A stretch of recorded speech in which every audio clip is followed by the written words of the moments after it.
Hi అండి. బాగున్నారా? ఆంధ్రప్రదేశ్‌లోని అందమైన నగరం విశాఖపట్నంలో ఉన్న శక్తివంతమైన పవిత్ర క్షేత్రాల్లో ఒకటి శ్రీ సత్యనారాయణ స్వామి దేవాలయం.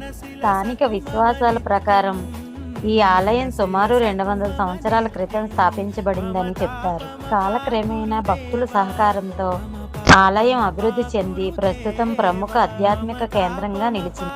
ఈ ఆలయంలో శ్రీ మహావిష్ణువు సత్యనారాయణ స్వామి రూపంలో భక్తులకు దర్శనమిస్తారు. ఇక్కడ సత్యనారాయణ వ్రతం చేయడం చాలా పవిత్రంగా మరియు ఫలప్రదంగా భావిస్తారు. భక్తుల నమ్మకం ప్రకారం ఈ వ్రతం చేస్తే కుటుంబ సౌఖ్యం, ఐశ్వర్యం, శాంతి కలుగుతాయని విశ్వసిస్తారు. ప్రతి పౌర్ణమి రోజున ఆలయంలో ప్రత్యేక పూజలు ఘనంగా నిర్వహిస్తారు. ఈ రోజున అనేక ప్రాంతాల నుంచి భక్తులు స్వామివారి దర్శనం కోసం వస్తారు.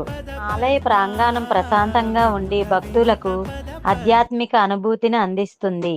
మీరు విశాఖపట్నం వెళ్తే ఈ పవిత్ర క్షేత్రాన్ని తప్పక దర్శించండి. ఇదన్నమాట.